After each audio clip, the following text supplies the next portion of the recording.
السلام علیکم مولانا صاحب۔ السلام ورحمۃ اللہ وبرکاتہ۔ مولانا صاحب، رمضان المبارک کا آخری عشرہ شروع ہونے والا ہے، تو لوگ کیونکہ اعتکاف میں بیٹھیں گے تو اعتکاف کے مسائل پہ بات کرنی تھی کہ مرد کیسے اعتکاف میں بیٹھیں اور کیا اس کے مسائل ہیں۔ جی، بسم اللہ الرحمن الرحیم۔ اعتکاف کا معنی ہے ٹھہرنا، رکنا، یہ اعتکاف کا معنی ہے۔ اور شریعت مطہرہ میں اعتکاف کی 3 قسمیں ہیں: اعتکاف واجب، اعتکاف سنت مؤکدہ جی علی الکفایہ، سنت مؤکدہ علی الکفایہ، اور ایک ہے نفل۔ اب اعتکاف واجب وہ ہے کہ ایک آدمی نظر مان لیتا ہے کہ میں اللہ کی رضا کے لیے 10 دن اعتکاف بیٹھوں گا، 5 دن اعتکاف بیٹھوں گا، یا 4 دن اعتکاف بیٹھوں گا۔ تو اب اس کا یہ نظر وہ رمضان کی شرط بھی نہیں لگاتا، اعتکاف کہتا ہے کہ میں اللہ کی رضا کے لیے اعتکاف بیٹھوں گا۔ تو اب جتنی اس نے نظر مانی ہے اتنے دن اس کا اعتکاف مسجد میں بیٹھنا ضروری ہوگا، اور ساتھ روزہ رکھنا بھی ضروری ہوگا۔ یہ ہوتا ہے اعتکاف واجب۔ اصل میں تو نظر واجب ہو جاتی ہے نا، کہ آدمی نظر جس چیز کی مانتا ہے۔ مثلا ایک آدمی کہتا ہے میں اللہ کی رضا کے لیے 100 روپے صدقہ کروں گا۔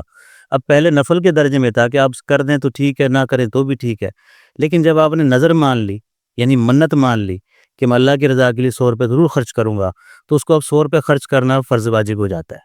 اسی طرح اعتکاف کی اگر آپ نے نظر مانی ہے کہ میں اللہ کی رضا کے لیے اعتکاف بیٹھوں گا، تو وہ اعتکاف واجب ہوگا۔ اب یہ رمضان المبارک کے اندر جو آخری عشرے میں اعتکاف بیٹھتے ہیں، یہ ہوتا ہے اعتکاف سنت مؤکدہ علی الکفایہ۔ سنت مؤکدہ علی الکفایہ کا مطلب یہ ہے کہ اس مسجد میں اگر محلے میں سے کوئی ایک آدمی بھی بیٹھ گیا تو سب کی طرف ہو گیا کہ سارے بری ذمہ ہو جاتے ہیں، کوئی گناہ گار نہیں ہوتا۔ لیکن اگر محلے کی مسجد میں کوئی ایک آدمی بھی اعتکاف میں نہ بیٹھا تو سارے محلے والے گناہ گار ہوں گے۔ یہ مطلب ہے سنت مؤکدہ علی الکفایہ کا۔ یعنی اگر ویسے تو زیادہ سے جتنے بیٹھے ہیں اچھا ہے، لیکن اگر ایک بھی نہیں بیٹھتا اور مسجد جو ہے اعتکاف کے دنوں میں خالی رہتی ہے، تو پھر یہ سارے بستی والے گناہ گار ہوں گے۔ لہذا بستی والوں کو چاہیے، محلے والوں کو چاہیے کہ اپنے میں سے کوئی 2 3 4 5 10 جتنے ہو سکیں ہر مسجد میں جو ہے وہ اعتکاف بیٹھیں۔ اس کو کہتے ہیں یہ اعتکاف سنت مؤکدہ علی الکفایہ ہے۔ پھر اس کے بعد آ جاتا ہے نفلی اعتکاف۔ وہ کم از کم ایک گھڑی کے لیے آپ کسی بھی مسجد میں جاتے ہیں، جس وقت بھی آپ جائیں، آپ نیت کر لیں کہ میں اللہ کی رضا کے لیے جو ہے نا اعتکاف بیٹھ رہا ہوں، تو وہ جتنی دیر تک مسجد میں موجود رہے گا وہ اس کا اعتکاف نفلی اعتکاف کہلائے گا۔ جیسے وہ باہر نکل آئے گا وہ اعتکاف ختم ہو جائے گا، پھر دوبارہ چلا جائے، پھر نیت کر لے کہ میں یہ نفلی اعتکاف کرتا ہوں۔ تو جس طرح یہ تبلیغی جماعت والے کرتے ہیں کہ جس مسجد میں جاتے ہیں وہ کہتے ہیں بھی اعتکاف کی نیت کر لو تاکہ مسجد میں سونا جائز بن جائے اعتکاف، تو وہ نفلی اعتکاف ہوتا ہے اصل میں۔ اب اعتکاف واجب کی نیت کیسے کرنی ہے؟ وہ نیت یہی کرنے کہ یا اللہ، یہ جو میں نے منت مانی تھی، جو میں نے نظر مانی تھی کہ میں تیری رضا کے لیے اعتکاف بیٹھوں گا، میرا فلاں کام کر دے، اب میں اس نیت سے اعتکاف بیٹھتا ہوں۔ تو یہ نیت زبان سے کر لے، بہتر ہے زبان سے کر کے اعتکاف میں بیٹھ جائے۔ تو اسی طرح رمضان المبارک کے عشرہ میں حضور نبی کریم صلی اللہ علیہ وسلم ہمیشہ اعتکاف بیٹھتے تھے۔ تو یہ شروع ہوگا 20 روزے کی شام کو، مغرب کو سورج کے غروب ہونے سے پہلے پہلے آپ کو مسجد میں داخل ہونا ضروری ہے، کہ غروب آفتاب سے پہلے 20 روزے کو شام کو غروب آفتاب سے پہلے آپ مسجد میں سنت اعتکاف سنت کی نیت سے کیا ہو جائیں، داخل ہو جائیں۔ ٹھیک، تو یہ آپ کا پھر 10 دن اعتکاف چلے گا۔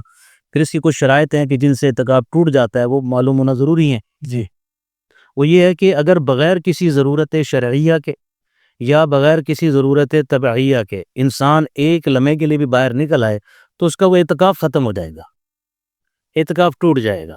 اس کے بعد بے شک وہ نفل چلاتا رہے اس کو، لیکن وہ جو سنت کا ثواب ہے وہ نہیں ملے گا، کہ یعنی ضرورت شرعیہ یا ضرورت طبعیہ۔ ضرورت طبعیہ میں اب یہ ہے کہ مثلا مسجد میں انسان اعتکاف بیٹھا ہوا ہے، اس کو تقاضا ہوا پیشاب بخانے کا، تو اب ظاہر ہے اگر مسجد کے اندر نظام تو ظاہر ہوتا ہی نہیں، تو وہ اس کے لیے لا محالہ جو ہے وہ مسجد کے جو واش روم غسل خانے ہیں اس میں وہ ہے نا اس کام کے لیے جائے گا۔ اور اس میں بھی یہ کر لے کہ اگلی نماز کے فرض نماز کی نیت، وہ کی وضو کی نیت کر لیں، کہ مثلا زور سے پہلے صبح 10 بجے اس کو تقاضا آیا، اور یہ نیت کر کے نکلے کہ یہ تقاضا آیا، میں باہر جا رہا ہوں اور وضو کرنا ہے ظہر کی فرض نماز کے لیے، تو اس میں جو بڑی احتیاط ہو جاتی ہے۔ تو یہ ہوئی ضرورت طبعیہ، ٹھیک ہے۔ اور ضرورت شرعیہ یہ ہے کہ اگر انسان کسی ایسی مسجد میں بیٹھا ہے جہاں جمعہ نہیں ہوتا، اب جمعہ پڑھنا تو فرض ہے آزاد مسلمان عاقل بالغ پر، تو اب اس نے ظاہر جمعہ پڑھنے کسی اور مسجد میں جائے گا، تو اس مسجد میں وہ جمعہ پڑھنے کے لیے جتنا وقت چاہیے اس وقت کے لیے نکلے گا، جمعہ پڑھ کر واپس آ جائے گا۔ یہ وہی ضرورت شرعیہ، اس سے اعتکاف نہیں ٹوٹتا۔ اس کے علاوہ اگر آپ بغیر کسی ضرورت کے باہر نکلے ہیں تو اعتکاف ٹوٹ جائے گا۔ اچھا کسی مجبوری کی وجہ سے غسل واجب ہو گیا؟ ہاں غسل واجب وہی ضرورت شرعیہ ہے، یہ ضرورت شرعیہ ہے، تو غسل کرنے کے لیے جو وہ جائے گا غسل خانے میں غسل کر کے آ جائے گا۔ لیکن اس میں یہ بات ذہن میں رکھ لیں کہ ایک غسل ہے غسل تبرید، یعنی ٹھنڈک حاصل کرنے کے لیے غسل کرنا۔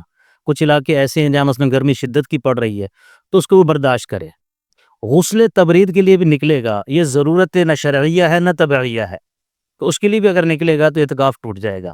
اب آپ کہیں گے مولوی صاحب جی وہ گرمی تو شدید ہے، نہانا تو ضرورت طبعیہ ہوئی، تو یہ ضرورت ایسی ہے جس کو دوسرے طریقے سے آپ حل کر سکتے ہیں۔ مثلا مسجد کھڑکی دروازے کھول دیں، پنکھا لگا لیں، یا اگر یہ چیزیں بھی نہیں ہیں تو تولیہ گیلا کر کے اپنے اوپر لپیٹ لیں، جسم پر پھیر لیں، وہ ٹھنڈک حاصل ہو جائے گی۔ یہ معلوفات ہیں۔ معلوفات کا معنی یہ ہے کہ وہ چیزیں جو ان سے انسان حظ اٹھاتا ہے، لطف اٹھاتا ہے، یہ ضرورت اصلیہ نہیں ہے، ضرورت طبیعیہ نہیں ہے۔ ضرورت طبیعیہ وہی پیشاب ہے۔ یعنی جب تک شرعی غسل نہ فرض ہو، وہ شرعی غسل اگر فرض ہو گیا وہ تو ہر حال میں آپ نے غسل کرنا ہے، پھر تو آپ ایک لمحہ بھی مسجد میں نہیں ٹھہر سکتے۔ اور اگر کسی معتکف کو، جو مسجد میں نوجوان بچے ہمارے اعتکاف میں بیٹھے ہیں، تو اگر ان کو یہ ضرورت پیش آ جائے تو پہلے علماء فرماتے ہیں وہیں بیٹھ کر تیمم کر لے فوراً، کہ کچھ درجے کی تو وہ جنابت کم ہو جائے، پھر جو ہے وہ مسجد سے فوراً باہر نکلے اور غسل واجب کر کر واپس آ کے پھر اس کا اعتکاف شروع ہو جائے گا۔ اس سے اعتکاف نہیں ٹوٹے گا۔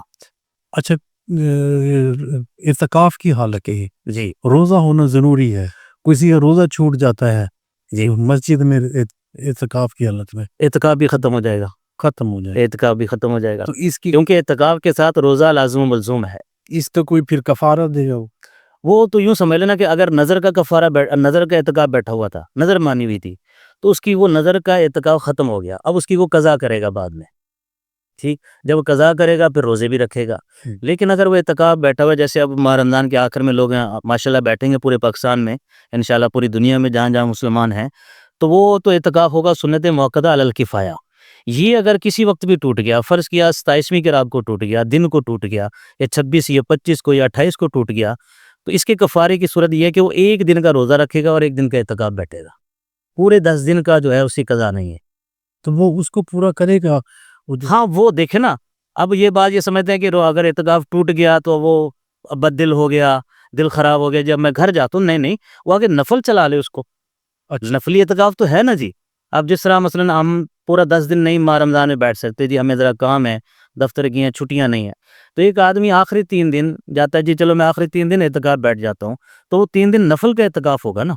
اور نفل اعتکاف میں یہ ہے کہ جس وقت مرضی نکل آؤ، وہ نفل ختم دوبارہ شروع نہیں ہے۔ وہ میں نے پہلے عرض کرتے کہ نفلی اعتکاف میں تو جس گھڑی آپ جتنی دیر بھی رکیں گے وہ آپ کا جو ہے اعتکاف شمار ہو جائے گا۔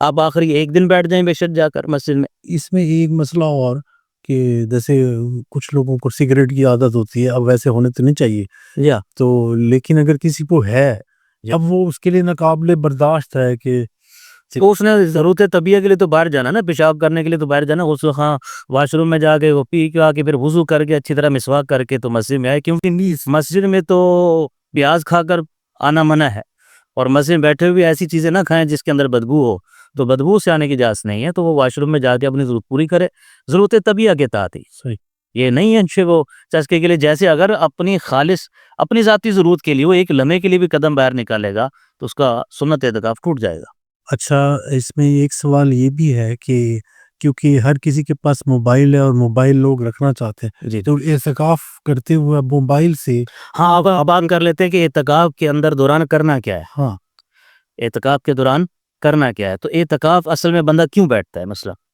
اعتکاف اس لیے بیٹھتا ہے کہ دنیا سے کٹ کر میں اللہ کے ساتھ اپنا تعلق مضبوط کروں، اللہ کے ساتھ تعلق کو جوڑوں۔ جس اللہ کو میں بھولا ہوا ساری زندگی، اب اللہ نے موقع دیا ہے تو آخری 10 دن میں اللہ کرنے کے لیے بیٹھوں۔ تو اعتکاف کا بنیادی مقصد تو یہی ہے کہ تنہائی میں اللہ کو یاد کرنے کی عادت پیدا ہو جائے، تو یہ اس کی گویا کہ پریکٹس ہے، تاکہ پھر ساری زندگی اس پر عمل کرے۔ تو اب اگر اعتکاف بیٹھنے کے بعد آپ نے وہی کام کرنے ہیں تو اس کی روح کو تو آپ نے ختم کر دیا نا۔ اس کی جو روح ہے اعتکاف کی وہ یہ ہے کہ دنیا سے کٹ کر آپ نے بیٹھنا ہے، تو ہم 10 دنوں کے لیے موبائل سے بھی کٹ جائیں، بے شک اپنے پاس رکھیں، لیکن اس پر قرآن مجید کی تلاوت کر لیں۔ باقی اگر آپ اس کے اوپر اس کو استعمال کرتے ہیں وہ تو اور برا ہے کہ مسجد کے اندر اگر آپ موبائل استعمال کریں گے تو ظاہر ہے یوٹیوب کھولیں گے یا فیس بک کھولیں گے تو جہاں وہ دینی کلپ آ رہے ہیں وہ ساتھ ساتھ خرافات بھی تو بے شمار ہیں، وہ آپ اور میں اچھی طرح جانتے ہیں، ہر بندہ جانتا ہے کہ موبائل کے اندر کیا خرافات ہے۔ تو اعتکاف تو بیٹھے تھے اللہ کو راضی کرنے کے لیے، تو پتہ چلا کہ اعتکاف کے اندر موبائل استعمال کیا ہم اللہ کو ناراض کر بیٹھے ہیں۔ تو اس سے بہتر یہ ہے کہ موبائل کو سوئچ آف کر کے اپنے گھر رکھوا دیں، وہاں فقط گویا کہ 10 دن میں اللہ کو دے رہا ہوں، اور اللہ کے سامنے اس میں تلاوت ہے، تلاوت کرتا رہے، تسبیحات پڑھتا رہے، نمازیں تو پوری پڑھنی ہے، نوافل کا اہتمام کرے۔ یعنی اگر آپ کی تسبیح کرتے کرتے طبیعت ذرا تھوڑی اکتاہٹ کی شکار ہو گئی، آپ تھک گئے ہیں، تو آپ تلاوت میں مشغول ہو جائیں، اور اگر تلاوت میں تھک گئے ہیں تو آپ نوافل پڑھنے لگ جائیں، نوافل میں تھک گئے ہیں آپ تھوڑی دیر پھر سو جائیں۔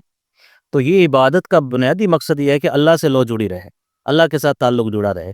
تو اسی ایک نقطے کو اگر آپ ذہن میں رکھیں گے کہ میرے اعتکاف میں بیٹھنے کا مقصد اصلی کیا ہے، اللہ سے راز و نیاز کی باتیں کرنا، تو پھر انشاءاللہ یہ خرافات بھی پیدا نہیں ہوں گی انشاءاللہ۔ اور اگر استعمال کرے بھی تو تلاوت کے لیے کرے، تلاوت کے لیے کر لے، مطالعے کتابیں ڈاؤن لوڈ کی ہوئی ہیں تو وہ کتابیں پڑھنا چاہتا ہے وہ کتابیں پڑھ لے، اس کو استعمال نہ کرے۔ فون سنا ہے، سن لیا ہے، ہاں جی کال کر لی ہے تو وہ تو کر سکتا ہے، لیکن اس میں جو نیٹ کو استعمال کرنا یہ قطعاً یوں سمجھے حرام ہوگا، کیونکہ اس میں آپ نے تو کسی بولا تھا کہ تقریر سننی ہے، لیکن اس کے ساتھ خرافات ہر حال میں ہے، موسیقی بجے گی، اس میں اشتہارات چلتے ہیں، تو یہ حرام کام کیوں کرے آپ؟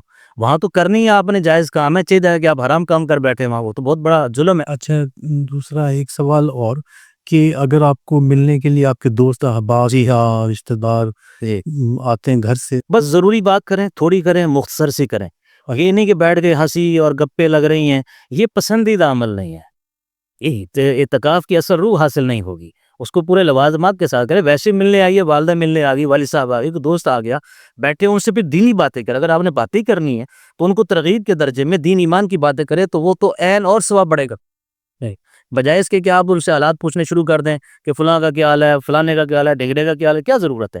آپ ان کو ایمان یقین کی بات چلائیں، اللہ رسول کی بات کرنی شروع کریں، تاکہ وہ بات ملاقات بھی ہو جائے اور وہ دین بھی بن جائے۔ دین اکثر تو دینی باتیں، دینی ماحول یہ چاہیے جی۔ اچھا مولانا صاحب بڑی مہربانی، شکریہ، جزاک اللہ، اللہ آپ کو بھی بڑی جزائے خیر دے، آپ بلا محنت کر کے اس کو اپلوڈ کرتے ہیں، شکریہ، تو جی السلام علیکم۔ وعلیکم السلام۔